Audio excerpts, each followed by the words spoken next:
안녕하세요. I'm Demarchlier. And I'm Arielle. And we're Soju for two. Okay, so this is our second review, and today we're going to be reviewing Playful Kiss.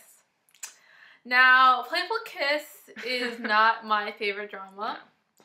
And I know this is kind of upsetting because we just did a review on Boys Over Flowers, and one of the main characters in Boys Over Flowers is also the main character, or the main male lead in Playful Kiss. Yes. And we loved him in Boys Over Flowers. It's Kim Hyun-joong.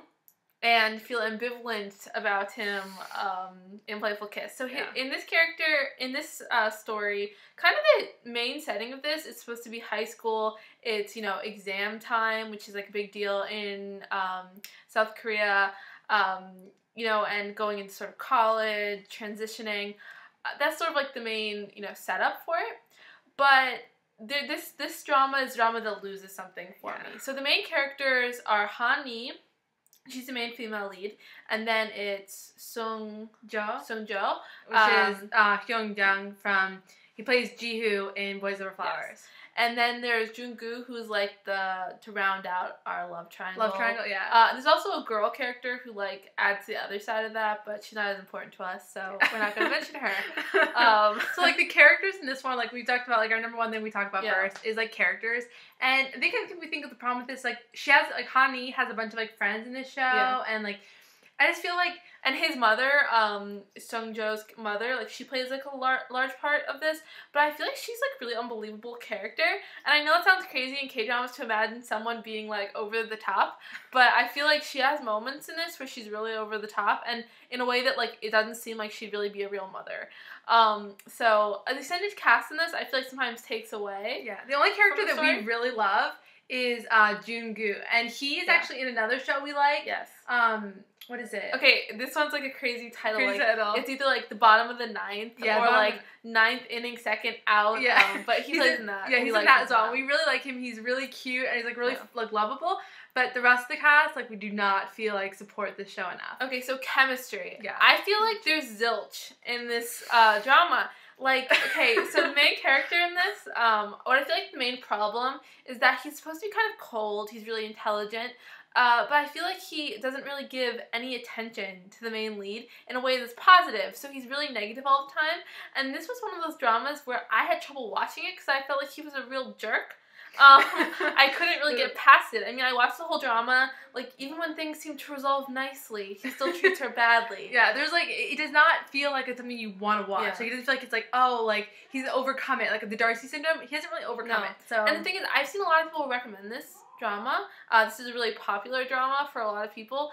I just don't like it. Like, actually, you'll see a lot of people, like, list their top 10 or whatever, and this is a newer drama, right? This came out, I think, 2010. It was just recent. This drama, for me, I would never watch it again, actually. Yeah. We never go back to it. Okay, so love triangle. Now, again, like I said, the love triangle, so the main characters people mentioned, like Jung-gu and then Se-jo and Han-mi, like, I mean, these are like the main love triangle, and then there's another girl love triangle, sort of connected to the main male lead. But, you know, for me, the love triangle here, like, I kind of like Jung-gu better, because he actually treated her well. Yeah. And I felt like I just didn't really see it ending in a positive way. I mean, it didn't really go the way I wanted it to. And, you know, he isn't, like, lovable. Like, there's nothing about him that you're kind of like, because we loved him in Boys Over Flowers. Yeah. Like, we were like, oh, do you? But, like, in this one, it's just, we did not feel like he was, you know, redeemable. I just didn't believe, it wasn't a believable love triangle for me. He didn't fight hard enough to be a love triangle. Exactly. Okay, so mistaken identities, misunderstandings. I mean, mistaken identities, not really, right?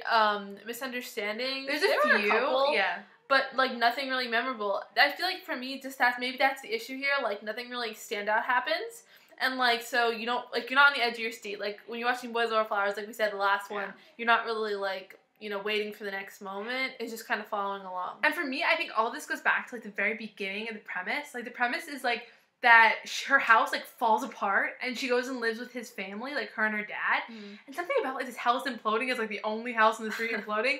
Like there's a lot of K-drama like suspended disbelief, but this one does not cut it for us. The next thing category is the bad guy turned good. I feel like he's a bad guy turned bad. He just doesn't get better for us. I mean, I don't feel like he ever actually gets good. He just gets like, he just likes her more maybe, or has like more admits it, but I feel like he never actually becomes like a character I want to know. And there's like the piggyback rides, our next category. Yes, and there are some piggyback rides. There are some piggyback rides. Yes, there are. Drunken piggyback rides. And there's also like a weird flasher incident. Yeah. So remember that. Okay, yeah, that one, like, heads up. Heads up, flasher incident. No, you know, we don't see anything, but it's there, okay? And then the next thing is kisses. So the only redeemable thing for me, there's the rain kiss. Which is a good one. Rain kiss is like a big thing in K-dramas. You'll get used to it. It's also a big thing in American dramas too. Totally. Like everything's Spider-Man, all that sort of stuff. But I think that the rain kiss in this one I think is really good. Yeah. There's an awkward bed scene, which is I feel like I do not like. This is one of the few K-dramas I've seen with like a romantic like bed scene, and I feel like it was wasted on this drama. Yeah, it was not there. No. Fashion.